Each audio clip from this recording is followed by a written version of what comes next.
No pierdas el rumbo, ya empieza La Brújula del Sur, un programa de cultura. Y después de India Martínez nos vamos a Italia y de Italia venimos a La Plata para que nuestro querido arquitecto Fernando Rubeo, ahí está, nos hable de arquitectura, nos haga viajar y soñar con edificios y construcciones como solamente él lo puede hacer. ¿Cómo estás, Fernando? Sí, buenas tardes, Mari. ¿Qué tal? Bien, muy bien. Bárbaro. ¿Ahí se escucha? ¿Se escucha, Bonfi?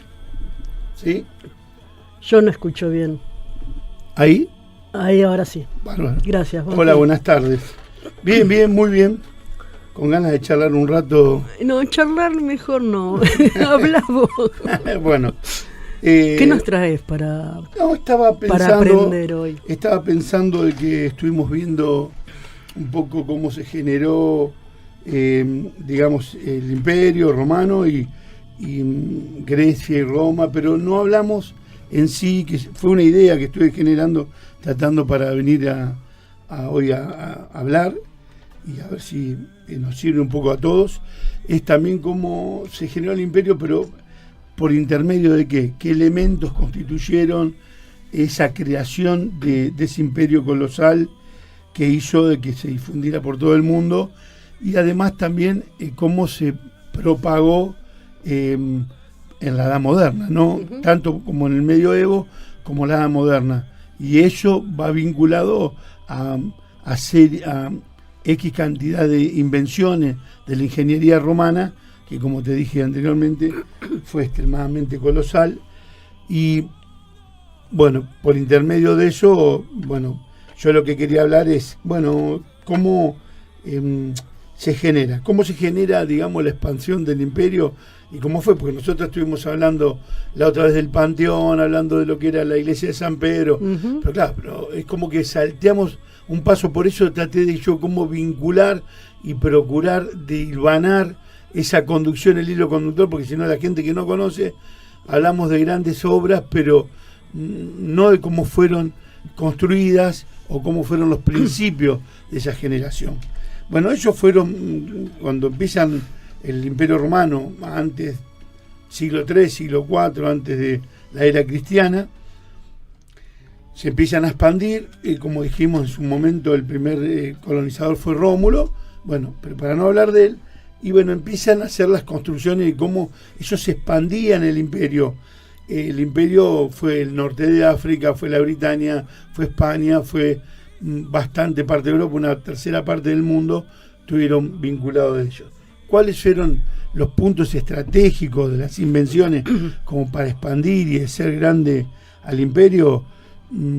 La creación del hormigón, la creación de los arcos. Ahora hago como un enunciado, después explico uh-huh. cada cosa. Los arcos, los acueductos, las carreteras, los puentes, los túneles, los desagües, bueno, infinidad de cosas, ¿no? ¿Cómo hicieron? Bueno, vos pensás que si hablamos de las ciudades, en el año 29 antes de Cristo, Vitruvio, que fue un urbanizador, un arquitecto urbanizador uh-huh. romano, él empieza a diseñar lo que fue principio de las ciudades modernas. Si hablamos de las ciudades, bueno, las ciudades para los romanos, o para él la idea que tenía de que el lugar no tenía que ser ni muy alto ni muy bajo, no tenía que tener presencia de neblina, tenía que estar cerca de un río por el afluente del agua, y después él genera lo que se llama dos ejes principales, que se llamaba el Cardus y Cumanus. El Cardus máximo, que el Cardus llevaba de norte a sur, y el Cumanus era de este a oeste. Ahí se implantaba en la intersección de los ejes todo lo que era administrativo, uh-huh. lo que era, digamos, cívico, lo que después luego fue, digamos, la cristiandad o las iglesias, y muy pegado a eso, relacionado los baños públicos, bueno, después vamos a hablar de eso, y el teatro. Bueno, en la construcción de las ciudades, como te dije, no tiene que ser ni muy alta ni muy bajo, y ahí todo lo voy mezclando porque ahí es donde nacen, digamos, todas esas ciencias que fue la topografía, la geodesia. Claro, porque necesitaban de algún modo estudiar para ver qué hacían y cómo, claro, es lógico. Claro, y ellos, bueno, entonces con eso tenían la topografía, la geodesia, que ahora voy a explicar algo sobre eso. Bueno, entonces los elementos topográficos ellos buscaban los lugares que no tuvieran, porque tienen todo un terreno escarpado, montañoso, en sí, generalmente casi todo Europa. Entonces, para ellos evitar todo el tema de cruzar y tunelizar y canalizar las montañas, todo, buscaban un terreno relativamente plano en lo que se podía, como te digo, libres de neblina, claro, y de inclemencias climáticas, de climas que fueran propicios, y ahí empezaban a construir las ciudades. Las ciudades generalmente se hacían en función de también a lo que laboralmente o la estrategia demandaba. Como te dije el otro día, qué sé yo, en el sur de España, en un lugar que es muy propicio, que se hacen las almadrabas, estaba la pesca del atún, y ellos ahí tenían la pesca del atún, y en el atún distribuían a todo el sur de Europa de atún. En otro lado tenían los vegetales o la parte agrícola. En otro lado determinados tipos de animales o frutos. Bueno, como te digo, fue un imperio colosal, ¿no? Para hacer todo eso, ¿cómo se unían? Se unían por intermedio de carreteras. Claro. ¿Cómo estaban compuestas las carreteras? La carretera tenía un determinado ancho, en los bordes estaban, como se hacen hoy, nada más que hoy copiamos todo eso. Claro. Se cordonizaba, se ponían cordones, se hacían lo que se llama, nosotros hablamos hoy, se llama abrir la caja. Se abrían la caja, se compactaba, tiraban unos niveles de piedra más grandes, después más chicas para que cubrieran los intersticios, y después al último lo tiraban con se llama una grava fina, una gravilla llamaban ellos, con cal y agua, y eso se aplanaba.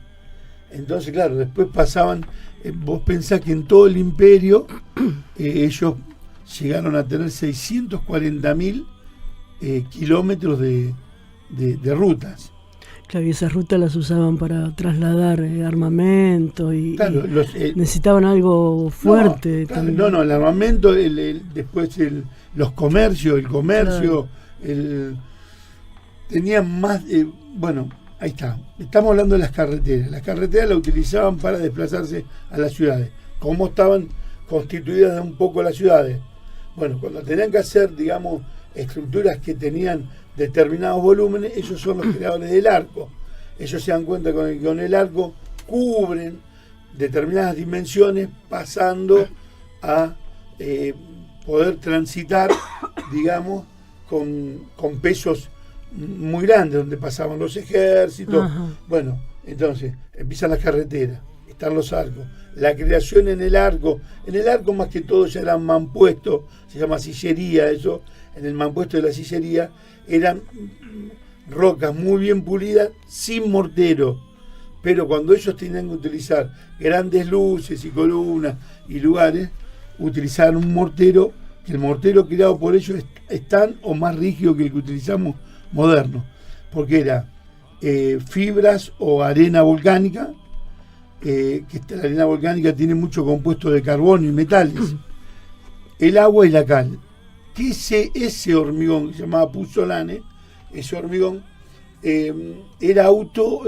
se autorregeneraba o digamos, se reparaba por intermedio del agua, cuando el hormigón nuestro hoy se destruye, sí, claro, en presencia del agua. Una pregunta, Fer. Sí. Estas cosas que vos explicás que parecen que se hicieron de un día para el otro, sí, ¿era prueba y error hasta que encontraban de qué manera era la mejor, o había tanta genialidad que ya sabían cómo hacerlo de una? No, eso claro, obviamente. El hormigón primero, obviamente puede ser que haya sido prueba y error, porque vieron la arena, mezclaron, hicieron una argamasa, pero vos pensás que en esa época ellos tenían topógrafos, geógrafos, claro, tenían ingenieros, tenían, como te dije el otro día, arquitecto, que ni los chicos que estudian quizás lo sepan, la definición de arquitecto es constructor de arcos y techos. Ellos tenían, cuando vos ves los diseños y todo, eso no estaba, no decir, che, hacemos una curva y hacemos un arco, eso estaba todo dibujado, estaba todo contemplado, estaba todo calculado, ¿me entendés? No, ellos no hacían nada. Vos pensás que hoy el 60% se puede estimar, no sé si más o menos, porque muchas carreteras quedaron en los bosques cubiertos, en los lugares agrícolas, en nuevas construcciones que se hicieron después. Vinieron los bizantinos, vinieron los árabes, ¿me entendés? Y vinieron después nuevamente los romanos o diferentes colonizaciones o civilizaciones.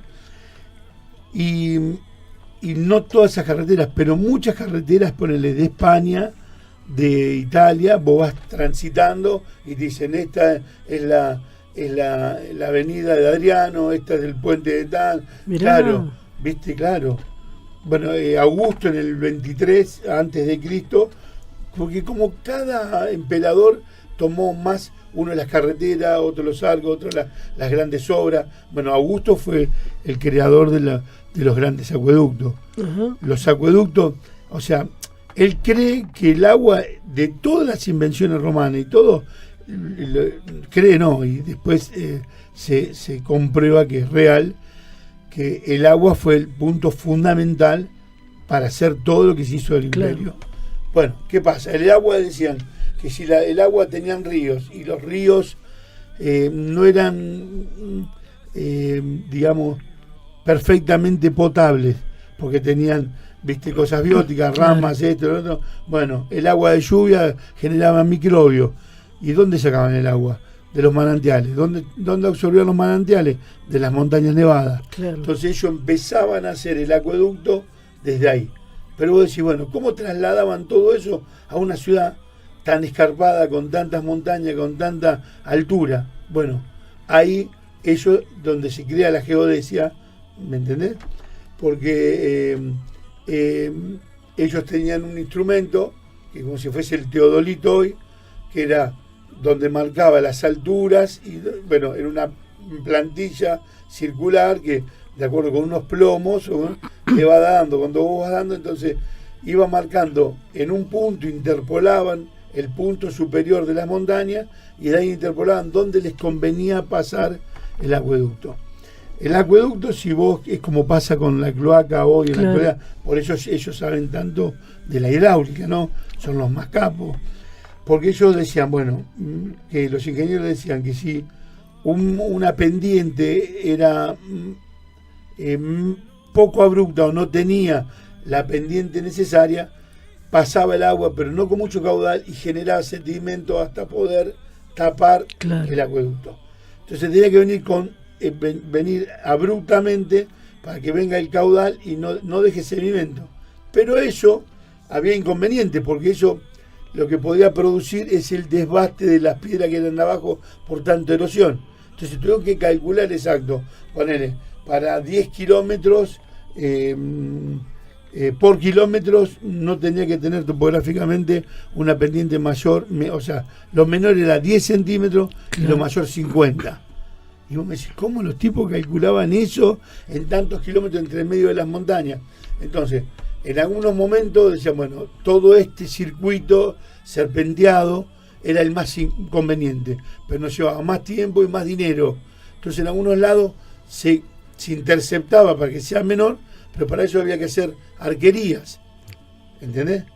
Entonces esas arquerías eran puentes, arquerías para pasar el agua. Pero la ciudad entonces estaba también pensada cerca de las grandes cumbres en algún momento para que que ese acueducto no fuese tan extenso. Claro, sí, o sea, o eso lo fueron viendo después. No, en la base, generalmente, en los valles, ¿viste? Lo que pasa es que de ahí recibían, hoy en la actualidad hay lugares en Italia que todavía reciben agua de los acueductos romanos. La fuente, ponele, la Fontana di Trevi. La Fontana de Trevi se llama una fuente de Trevi porque es 3 vías, y recibe del Aqua Claudia, que todavía está, yo no la pude ir a ver, pero la próxima vez quiero ir a verla, es donde recibe todavía de la montaña todo, y está el acueducto romano de hace 2000 años, que recibe el agua, y el agua que llega a la Fontana de Trevi es el agua Claudia. Ah, mirá. No. Viste, por eso te digo, es algo colosal. Cuando empezás a ver todo, las carreteras, los tipos de transporte que utilizaban, más chicos, más grandes, hasta transportes dormitorio. En un pasaje se dice que Tiberio, siendo emperador, el hermano de él se enferma mucho y estaba a 800 kilómetros de donde estaba él en Roma. Y bueno, le hacen un transporte para que él duerma, y estuvo 2-3 días viajando, y se hacían viajes de 300 kilómetros. Vos fíjate lo que eran las carreteras para que el tipo pudiera viajar 300 kilómetros durmiendo. Enfermo. Claro. Y bueno, después, como te digo, los arcos, las carreteras, los acueductos, los tipos pensaron todo. Una de las invenciones bastante importantes fueron las murallas. Que algo yo te conté la otra vez cuando estuvimos en Cartagena. Las murallas eran más o menos de 5 metros de ancho, tenían 2 panteones grandes de piedra de hasta 3-4 toneladas, adentro se llenaban con otras piedras de otro volumen, piedras más finas y transversales, cosa de que si el impacto de un cañón o de una cosa, o de un arma o de un choque partía una, no debilitaba todo porque estaba segmentada en sectores transversales. Fer, hacemos un corte chiquitito así. Sí. Vengo bien con la tos, no nos podemos quejar. Vamos a escuchar al gran cantante, para mi gusto, por supuesto, nacido también en este precioso mes, al señor Bruno Mars con Cuando yo era tu hombre.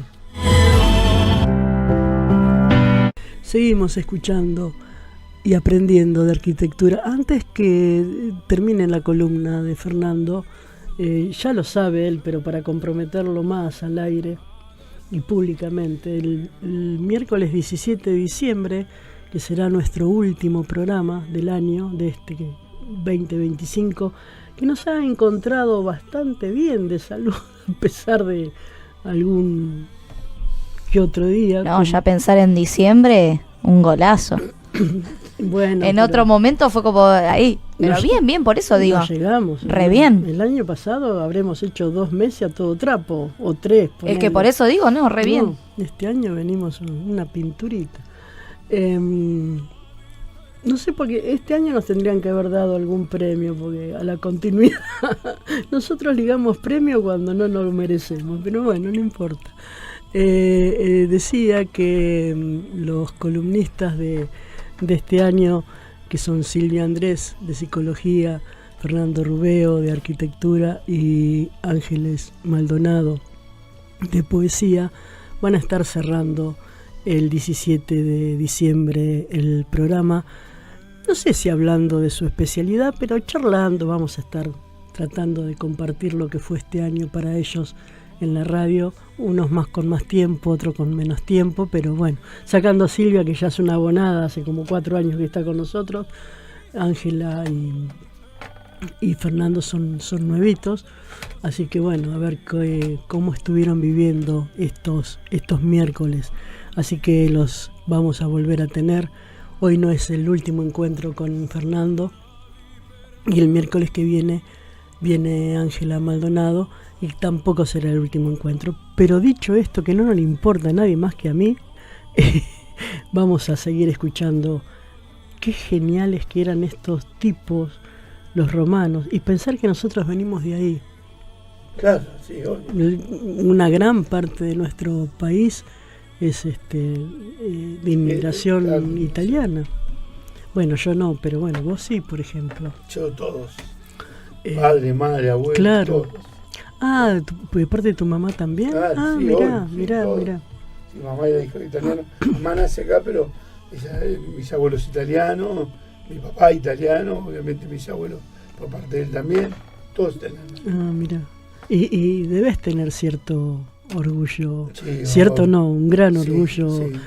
Más que nada descubriendo, pero dándote cuenta de la genialidad de estos tipos y poder transmitirle, vos venís de ahí. Claro. Es No, y vos sabés que además yo compartí mucho, porque cada raza tiene sus cosas buenas y cosas malas, creo yo, como todo, ¿no? Es la ciudadanía. Pero yo la verdad estoy muy feliz de haber nacido en la familia italiana. Lo que me he divertido, que gente, muy... bueno, capaz que eso se dio en esa época, muy sana, muy generosa, gente de trabajo, Sí, la verdad la pasé bien. Hoy, para que vean que no estoy tan desatenta, voy a leer un mensaje que me acaba de pasar Edu, que ha recibido a través de YouTube, supuestamente, de Ana Verónica, que nos saluda, dice: hola, buenas tardes. Hola, Ana, buenas tardes. Espero que te esté gustando tanto como a mí aprender un poco de literatura de la mano de alguien que lo explica como para los que no entendemos, mejor dicho. Sí, bueno, deme un changüí, loco. No, yo le escucho. Sí, siga, compañero. En el día del natalicio de Perón, el compañero no viene nada más.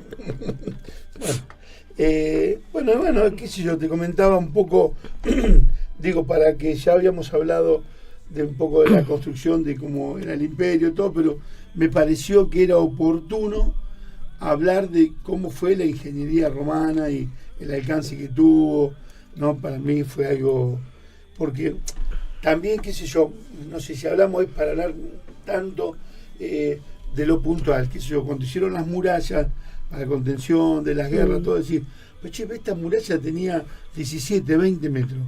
¿Cómo subieron? Se llamaba sillería a las piezas rectangulares que se ensamblaban, se hacían en mampuestos, que tenían 2 toneladas.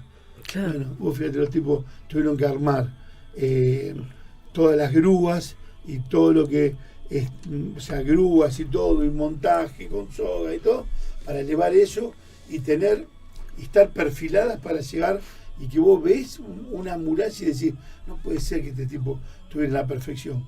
Bueno, cuando vos me preguntaste oportunamente hace un rato si eso fue craneado o era prueba y error, no, los tipos lo tenían todo. De hecho, ellos tenían, había como si hoy hay jefes de Estado para el tema de vialidad, de espacios verdes, de obras. Bueno, ellos tenían eso también, ¿no? Grupos de ingenieros, de arquitectos que cada uno manejaba. Ellos tenían, como te dije, no en el aire, ellos llegaron a hacer en todo el imperio 640.000 kilómetros de carretera. Estamos hablando de algo inconmensurable, ¿entendés? Sí. Una barbaridad. Bueno, ello estaba de acuerdo a lo que eran los caminos reales, los caminos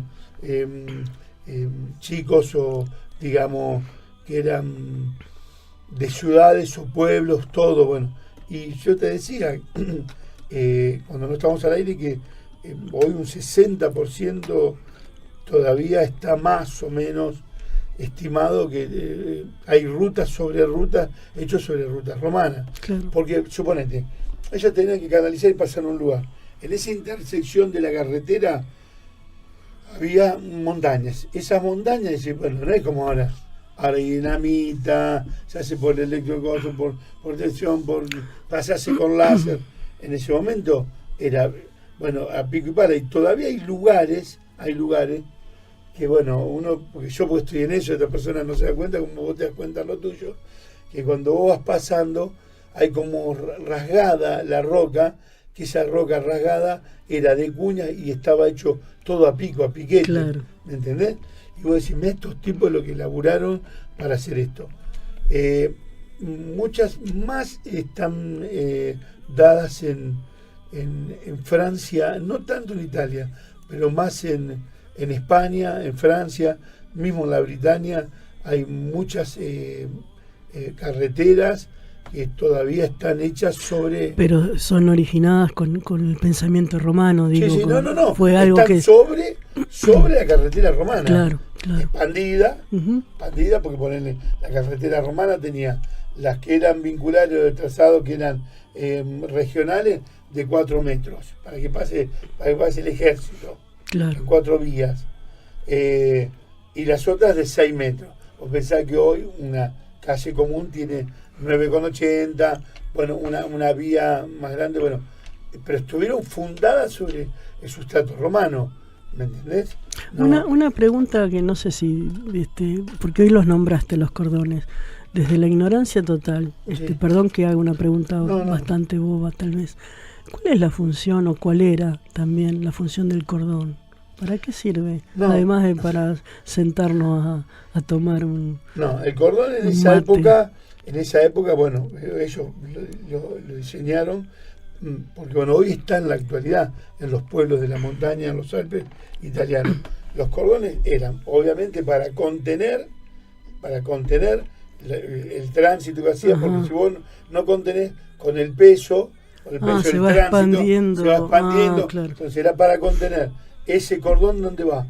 Bueno, ponele, vos vas al noreste de Italia, donde está Carrara, o donde está Massa Carrara, Luca, Pienza, parte de la Toscana, pero bueno, y todos los cordones que hay sobre los pueblos están hechos en mármol de Carrara. O sea, los cordones desaguan a alcantarillas transversales, que las alcantarillas transversales dan a río o a laguna o a embalses. No, la tenían, era súper clarinete, tipo. No, unos monstruos totales. Fernando, yo sigo pensando, ¿no? Todo lo que hacían hasta ahora, de lo que estuviste contándonos, nada era por una cuestión estética, todo era con un objetivo de funcionalidad. Cómo construían lo que fuere con una utilidad. Digo esto porque por ahí con el tiempo uno piensa en la arquitectura como, bueno, lo estético, y tiene un origen funcional, útil, no sé si está bien dicha la palabra, claro. pero... Era como que ellos realmente querían la creación de que la función presida la forma, ¿me entendés? Claro, ahí ellos está. primero, viste, era lo funcional, lo estructural, en base a lo estructural, y bueno, pero después vino como que ya teniendo todos esos elementos, la carretera, el agua, Claro. el túnel, el puente, el arco, la canalización, bueno, ya tenemos todos los elementos, ahí es como empieza a partir de, digamos, bueno, no, ya en el siglo III, IV también existía, pero después ellos empiezan como a hacer un orden neoclásico, una nueva, bueno, el Renacimiento fue después, en el Medioevo, pero a evocar todo eso, pero con más distinción, con más Claro. decoro. Por eso después vienen, que lo podemos hablar algo el 17, todo cómo se fueron creando todos los diferentes estilos en función de toda la decoración y todo eso. Pero en principio es como se construye hoy una vivienda, Claro. ¿no? Yo siempre cuando hablo que me viene a ver algún digamos, cliente, primero vos tenés un terreno, en el terreno haces parte de ese lugar, eso es como haces una toma de partido, tomás los datos de las requerencias de los tipos, decís, bueno, yo quiero dormitorio, esto, en función de eso tenés que tener la iluminación, y después viene el proyecto. La gente dice, no, voy a proyectar, no, es cómo se toma parte. Se hace un proyecto, en el proyecto es como vas disponiendo los usos, las circulaciones, Claro. lo estructural, y el diseño es otra cosa. Claro. El diseño es como vos decís, los claros oscuros, el color, los detalles, todo lo que es, digamos, ferretería, ¿viste? Claro. Todo lo lindo. Pero primero va lo funcional. Claro. Claro. Claro. Fer, yo te agradezco muchísimo, primero y principal, Te salvo un que me salvaste más de media hora de programa. Eso hay que reconocerlo. Creo que hasta tengo más voz que hoy cuando llegué, ¿no?